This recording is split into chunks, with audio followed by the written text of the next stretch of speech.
In this video, let us see the working of inverting operational amplifier. Now let us implement it by using Multisim software. So first, in order to place a component, click on Ctrl W. You'll be able to see a component pane like this. So from this, now I want an operational amplifier. So here, go to analog and there type here as 741.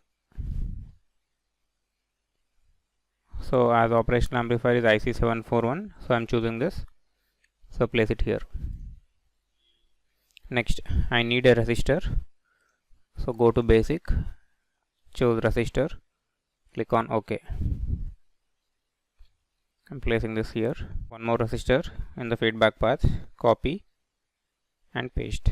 So in order to copy paste, click on Ctrl C and Ctrl V.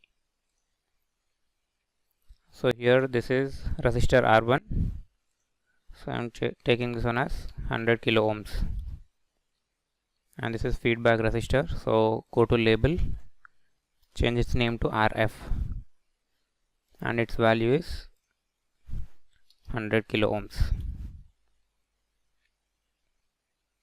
So make the connections like this.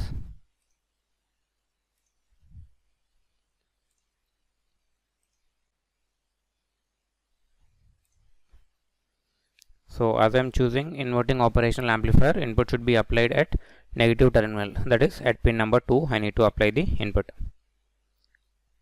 So here you can find it, function gen. So I'll apply input by using function generator. Place this here. Connect positive to this resistor R1 and you can connect this COM stands for common, connect this one to ground. So for this again go to component pane, Ctrl W and here under sources, power source, ground, click on OK. Place it here and this common is connected to ground. Next, as it is inverting, non-inverting terminal should be grounded. So again I'll choose this ground, copy, paste. In order to rotate, click on Ctrl plus R. Make the connections as shown. Now at pin number 7 and at pin number 4 we need to connect plus VCC and minus VEE. So again go to component window. So here VCC, OK, connect it at pin number 7 and VEE at pin number 4. So rotate this and connect it like this. So here I am choosing plus VCC as 12 volts. So double click on this, under the value change this one to plus 12.0 and here it is minus 12.0. So this will be minus 12.0. Click on OK. Next, I need to see the output. So in order to see the output, we need an oscilloscope. So here you can place this here and here A and B are two channels. This is channel A, this is channel B. I am connecting channel A to this positive, I mean at the input point, and negative should be connected to ground. Here this B channel is being connected to output and negative terminal is connected to ground. So here initially you have to give the input. So double tap on this function generator.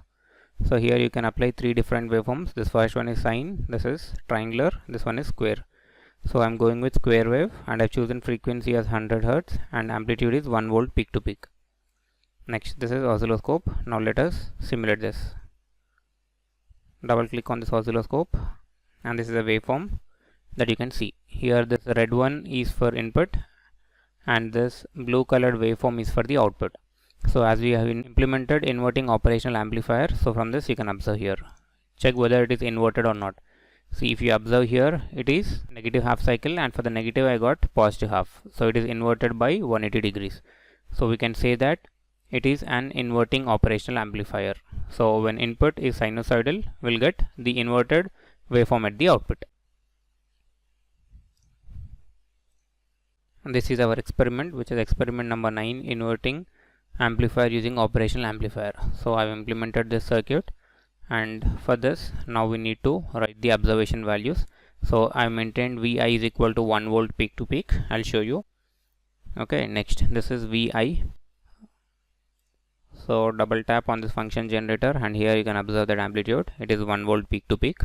So how do we get this value? If you observe the waveform, see at time instant 189.394 microsecond, you can observe channel A and channel B values. Here channel A is for input and channel B is for output. So channel A voltage means it is input voltage, which is 118.058 millivolt, and for that I got channel B value as minus 117.849 millivolt. Now we know that as it is inverting operational amplifier, output is minus RF by R1 times Vi. So here I have noted down the value of Vi, which is from channel A, and this is the value I have noted down from channel B, and calculate this by using the formula. Here AV stands for gain, which is V out by V in. So simply divide minus 117.849 divided by 118.058, so that you will get this value. This is practical value, and theoretical value means directly you can substitute the values, like Vi, input voltage that we am taking as 1 volt, and what is the output that I am getting, you need to calculate. So in order to know the output, directly you can use the formula minus RF by R1. So what is the RF value? You can observe here. R1 value is 100 kilo ohm, RF is 100 kilo ohm. So V output is minus RF by R1 times Vi. So minus 100 kilo ohm divided by 100 kilo ohm into 1. So that I'll get minus 1 as the value. So this is the theoretical value, which is almost equivalent to practical value. If you want it in decibels, simply multiply this one with 20 log to the base 10. So 20 log of minus 1. You'll get the answer here. Similarly, you need to perform this for different frequencies for 200, 300, 400 and 500. I will show you how to vary this frequency. So here double tap on function generator, and at the frequency part you can vary this one. So now I'm changing this one to 200 Hertz. Okay, run the simulation, double tap on this oscilloscope, and you can check the waveform.